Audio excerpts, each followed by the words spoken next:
अस्सलाम वालेकुम students, welcome to city high school 9th class chapter number 4 cells and tissues में next topic हम पढ़ने जा रहे हैं osmosis and water balance problems.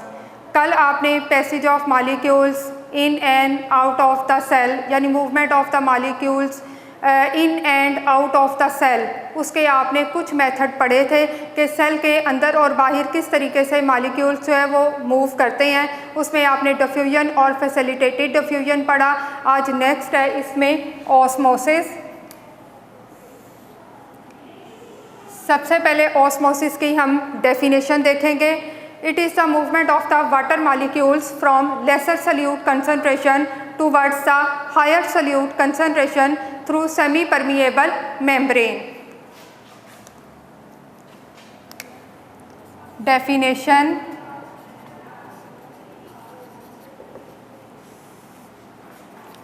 movement of water molecules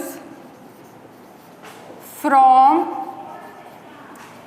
lesser solute concentration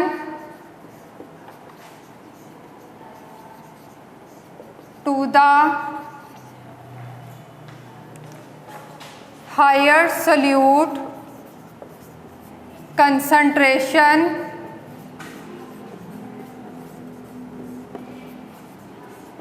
through a semi-permeable membrane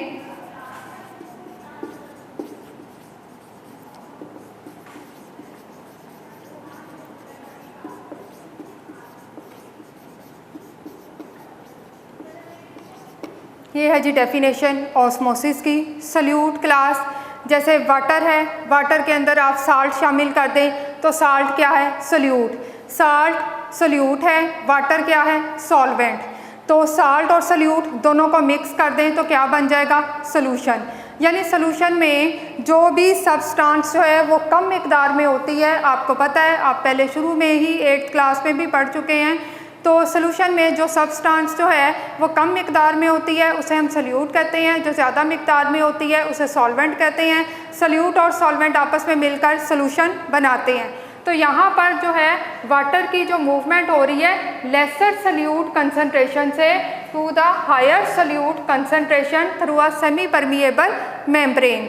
अब class osmosis का process जो है इसको अंडरस्टैंड किया जा सकता है by a term tonicity. Tonicity से हम इसको जो है वो बेहतर तरीके से जो है वो अंडरस्टैंड कर सकते हैं। It is the relative amount और concentration of solute, relative concentration of solute in solution, in solutions which are being comparable, which are being compared।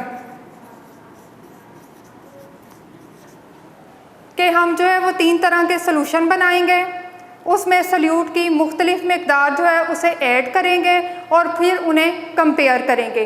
जैसे टोनिसिटी की बेस पे 3 टाइप के सॉल्यूशंस जो हैं,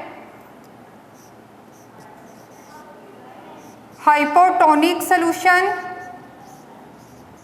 हाइपो मीन होता है लेस, टोनिसिटी या टोनिक से, ठीक है जी। Hypotonic solution which have relatively less amount of the solute या less concentration of the solute, has relatively less concentration of solute। जिसमें ऐसा सॉल्यूशन जिसमें सल्यूट की मिकदार कम हो उसे हम क्या कहेंगे?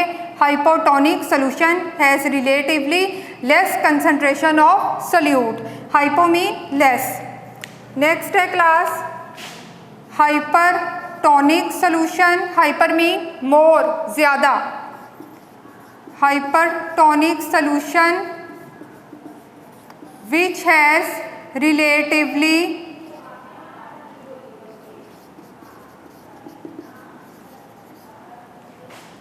मोर concentration of solute, more concentration of solute, जिसमें सल्यूट की मिकदार ज़्यादा होगी। नेक्स्ट है आइसोटोनिक सॉल्यूशन,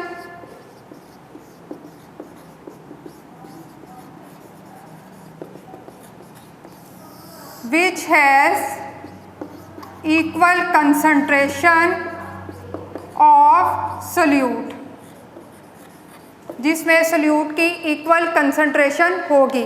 3 तरह के सोल्यूशन क्लास आपने पढ़े टोनिसिटी में। हाइपोटोनिक सोल्यूशन यानी ऐसा सोल्यूशन जिसमें सोल्यूट की मिकदार कम है।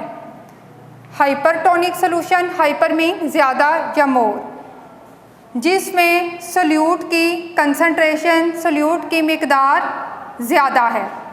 तीसरा आइसो मीन होता है सेम या इक्वल, तो इसमें सोल्यूट की कंसंट्रेशन इक्वल है। 3 तरह के सोल्यूशन आपने पढ़े। अब क्लास यहाँ पर जो है वो एक डायग्राम से देख लेते हैं।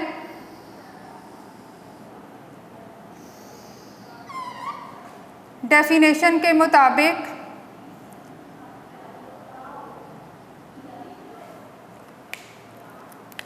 ये है क्लास वाटर के मॉलिक्यूल्स।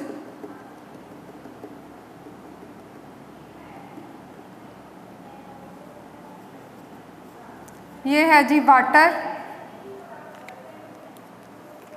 और यहाँ पर लार्ज साइज्ड मॉलिक्यूल्स,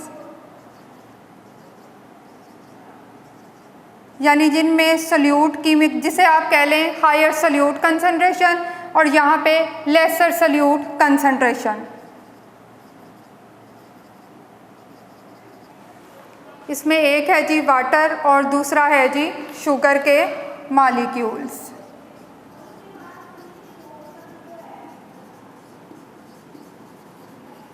यानी वाटर को आप कहेंगे लेसर सोल्यूट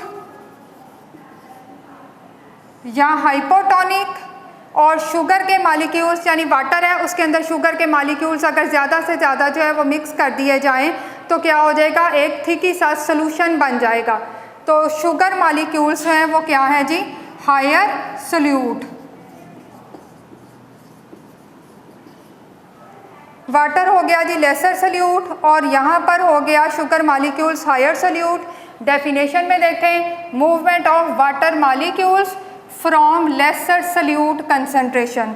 तो आप यहाँ पे ये देखिएगा, ये है जी movement of molecules from lesser solute concentration towards the higher solute concentration, कि यहाँ पर मॉलिक्यूल्स जो हैं वो मूव करने शुरू कर देंगे। This is osmosis. और बहुत कम शुगर के मॉलिक्यूल्स ऐसे होंगे जो कि यहाँ से मूव करके सेमी परमिएबल मेम्ब्रेन के अक्रॉस दूसरी जानिब आएंगे। तो यहाँ पर अगर ये वाला देखा जाए तो ये है जी लेसर सोल्यूट,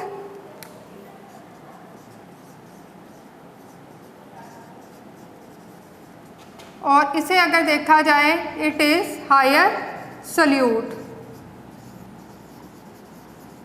तो ये है जी movement of the water molecules from lesser solute towards the higher solute concentration.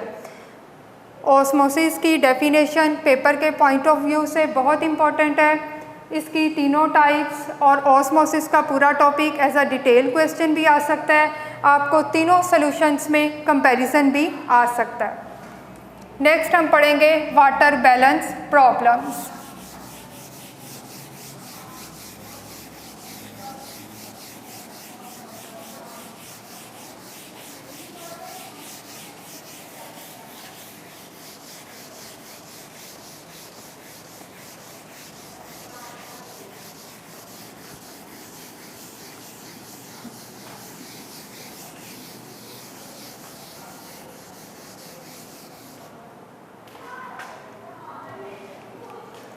Water balance problems ये आपने क्लास एनिमल सेल में भी पढ़नी है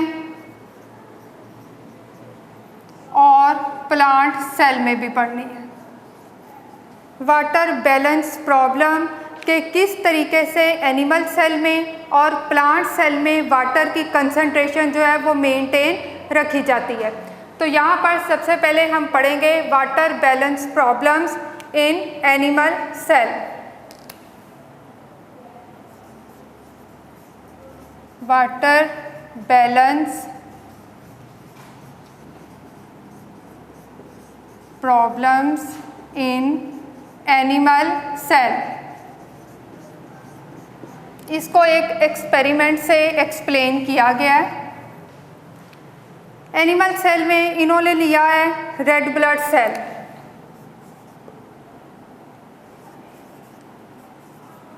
रेड ब्लड सेल यानी एनिमल सेल,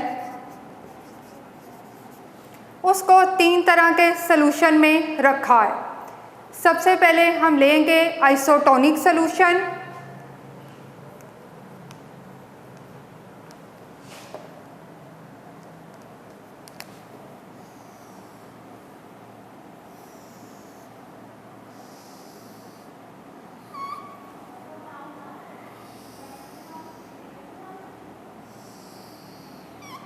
ठीक है जी।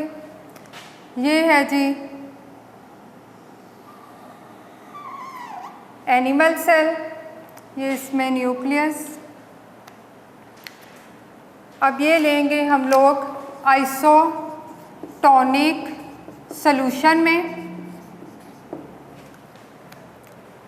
अब क्लास ये है जी red blood cell animal cell, और ये है हमारे पास सारा सराउंडिंग में आइसोटोनिक सॉल्यूशन। अभी आपने तीनों डेफिनेशन पढ़ी है, आइसोटोनिक, हाइपरटोनिक और साथ में हाइपोटोनिक सॉल्यूशन की डेफिनेशन। अब उसको माइंड में रखते हुए आपने ये एक्सपेरिमेंट जो है वो किस तरीके से परफॉर्म करना है, वाटर बैलेंस को चेक करना है। अब यहाँ पर रेड ब्लड सेल जो है इसे हमने कौन से सॉल्यूशन में रख दिया है, आइसोटोनिक सॉल्यूशन में। अब the rate at which water enters the cell is equal to the rate at which water moves out from the cell। यानी जिस रेट पे वाटर जो है वो सेल के अंदर एंटर हो रहा है और जो वाटर जो है वो सेल के बाहर जो है वो मूव कर रहा है, दोनों रेट आपस में क्या है जी, इक्वल, जिसकी वजह से क्या होगा, रेड ब्लड सेल जो है उसका वॉल्यूम जो है वो क्या रहेगा, constant. Volume of red blood cell will remains constant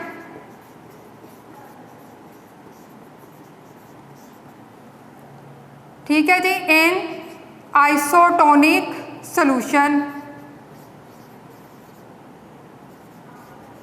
isotonic solution में उसका वॉल्यूम जो है इट विल रिमेन कांस्टेंट। उसके बाद क्लास नेक्स्ट है हाइपोटोनिक सॉल्यूशन।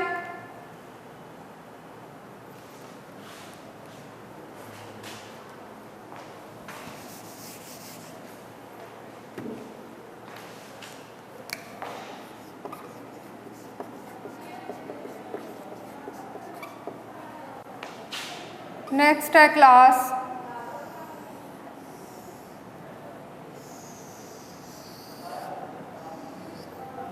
हाइपोटोनिक सॉल्यूशन, जिसमें आपने पढ़ा कि सोल्यूट की मिकदार जो होती है वो कम होती है।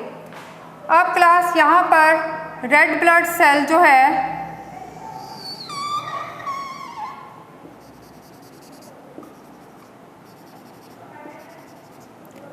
जब रेड ब्लड सेल को हाइपोटोनिक सॉल्यूशन में रखेंगे तो क्या होगा कि सराउंडिंग से वाटर जो है वो इसमें मूव करना शुरू हो जाएगा,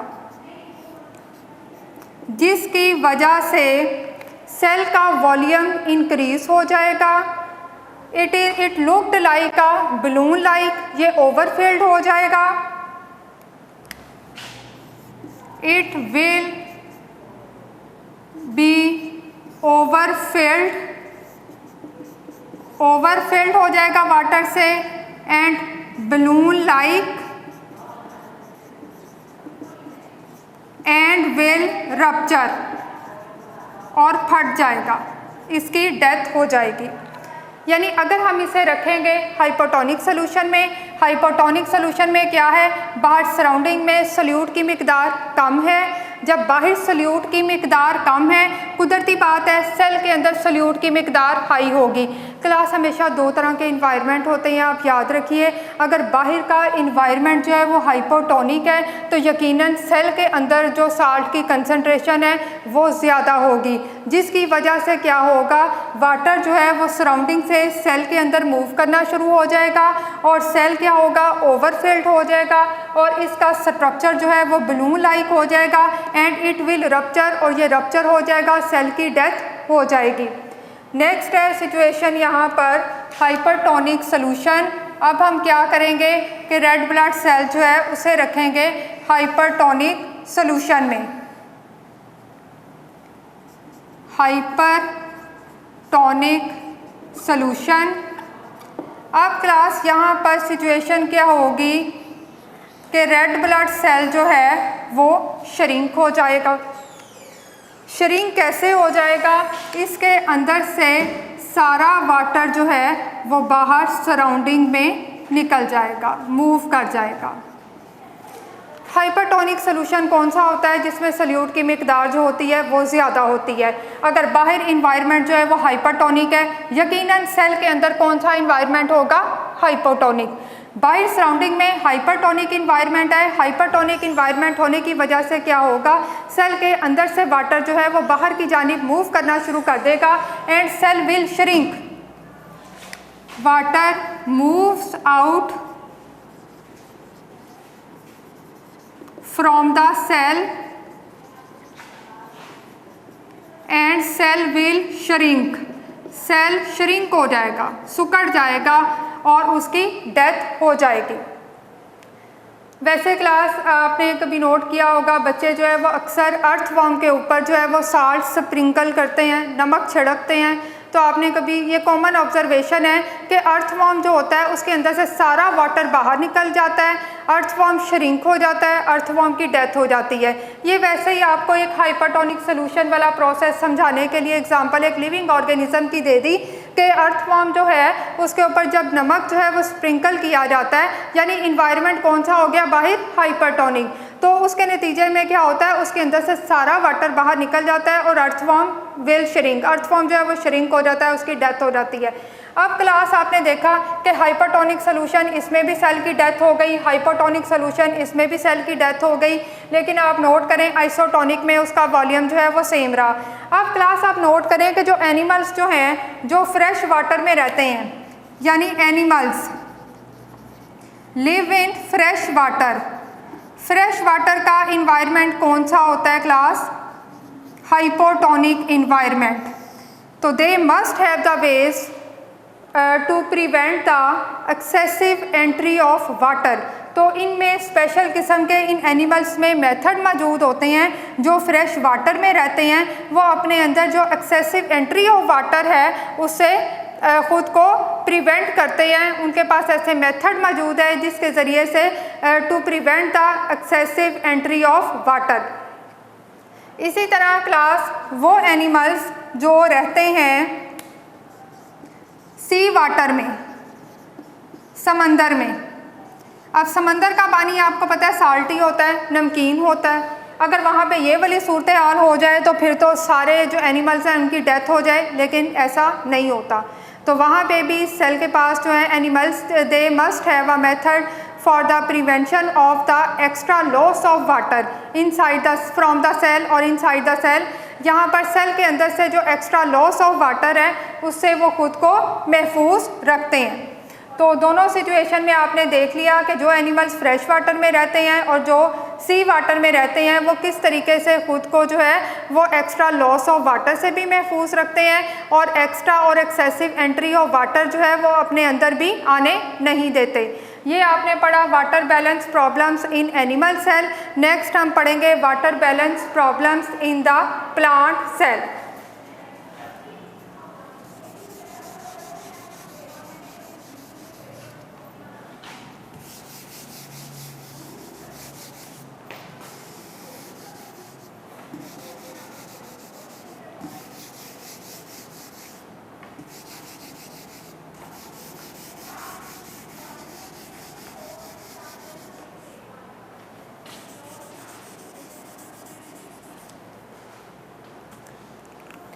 नेक्स्ट हम पढ़ेंगे water balance problem in plant cell. Plant cell में ये मेथड जो है वो थोड़ा सा डिफरेंट होता है वाटर बैलेंस का।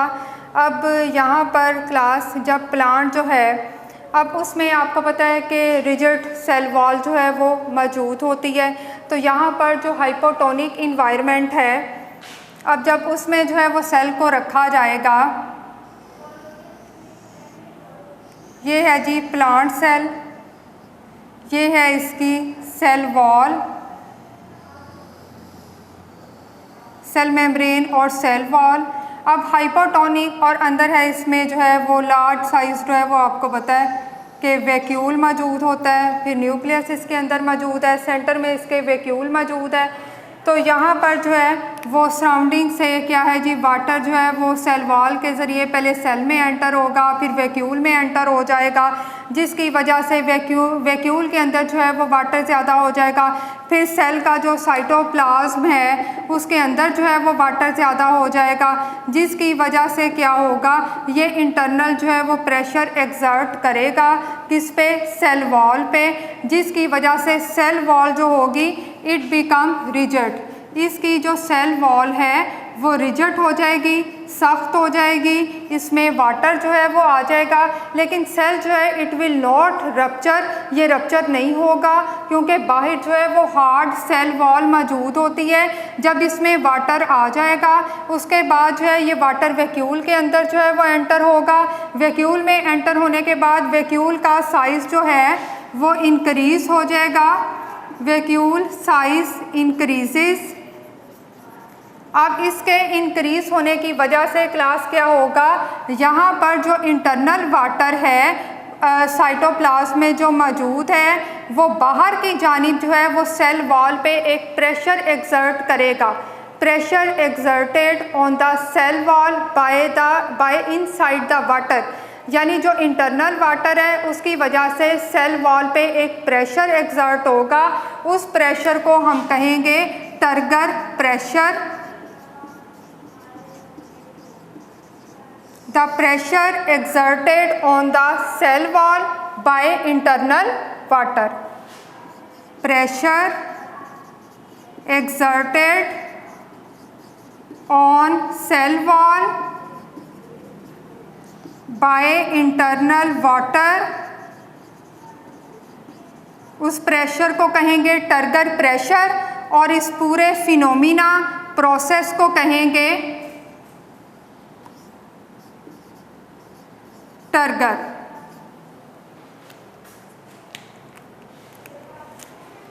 अब इस सूरत में आपने देखा कि सेल जो है सेल वॉल रिजिड हो गई। नेक्स्ट हम देखेंगे हाइपरटोनिक। हाइपरटोनिक में सूरत हाल जो है वो थोड़ी सी इससे डिफरेंट होगी। यहाँ पर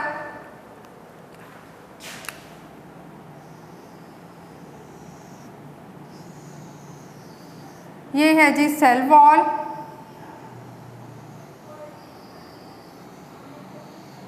ठीक है, अंदर इसके जो है वो आपको पता है वैक्यूल मौजूद है, न्यूक्लियस मौजूद है, ये साइटोप्लाज्म है इसके अंदर। अब क्लास हाइपरटोनिक इन्वायरमेंट में आपको पता है वाटर जो है वो मूव्स आउट। हाइपरटोनिक इन्वायरमेंट में वाटर जो है वो सेल से बाहर की जानिब निकलना शुरू हो जाता है। अब उसके निकलने की सूरत में क्या होता है कि जब अंदर वाटर जो है वो कम होना शुरू हो जाएगा तो उसकी वजह से प्रेशर जो है वो एक्सर्ट नहीं हो पाएगा। वो प्रेशर जो है वो क्यों एक्सर्ट नहीं हो पाएगा, क्योंकि अंदर से जो वाटर है वो बाहर की जानिब निकलता जा रहा है, जिसकी वजह से क्लास इसका जो साइटोप्लाज्म है वो अंदर जो है वो श्रिंक होना शुरू हो जाएगा। तो ये रेड लाइन से मैंने जो है वो साइटोप्लाज्म यहाँ पर शो किया है। तो सेल जो होगा, सेल वॉल क्या होगी, it becomes flaccid. Flaccid mean थोड़ा सा ये नर्म हो जाएगा क्योंकि इसमें से वाटर बाहर निकल गया है। और यहाँ पर जो साइटोप्लाज्म श्रिंक हो गया है, तो shrinking of cytoplasm, shrinking of cytoplasm it is known as plasmolysis. इस प्रोसेस को हम क्या कहेंगे, plasmolysis. Water will moves out from the cytoplasm from the vacuole. इस सूरत में क्या हो जाएगा, जो प्लांट सेल है वो थोड़ा सा फ्लैसिड हो जाएगा, नरम हो जाएगा, वो टर्गर प्रेशर ख़त्म हो गया सेल वॉल पे, जिसकी वजह से इट बिकम्स फ्लैसिड। और यहाँ पर जो साइटोप्लाज्म है उसमें से भी वाटर बाहर निकल गया, जिसकी वजह से साइटोप्लाज्म जो है वो श्रिंक हो जाएगा। The shrinking of cytoplasm is known as plasmolysis. उसके बाद नेक्स्ट जो है हम लोग इसमें पढ़ेंगे आइसोटोनिक।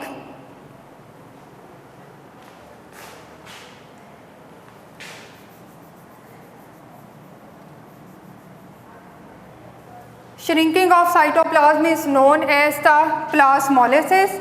उसके बाद आइसोटोनिक सोल्यूशन, उसमें हम देखेंगे कि सेल जो है जितना वाटर जो है वो सेल में एंटर हो रहा है उतना ही वाटर जो है वो सेल के बाहर भी मूव कर रहा है।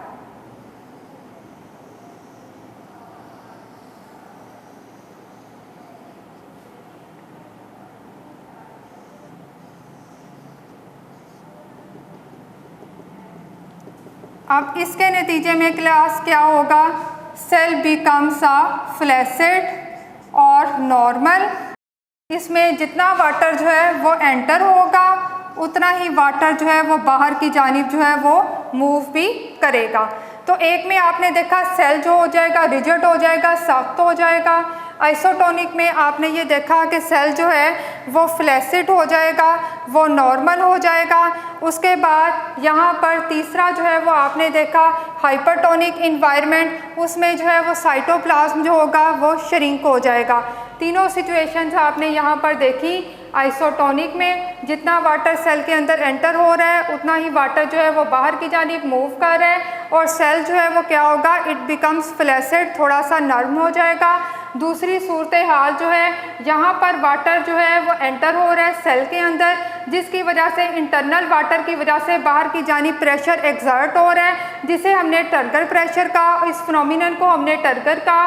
और तीसरी सिचुएशन हाइपरटोनिक इन्वायरमेंट, जिसमें साइटोप्लाज्म श्रिंक हो गया, it is plasmolysis. It is all about the water balance problem in plant cell. आज का लेक्चर आपका कंप्लीट हुआ। अल्लाह हाफिज़।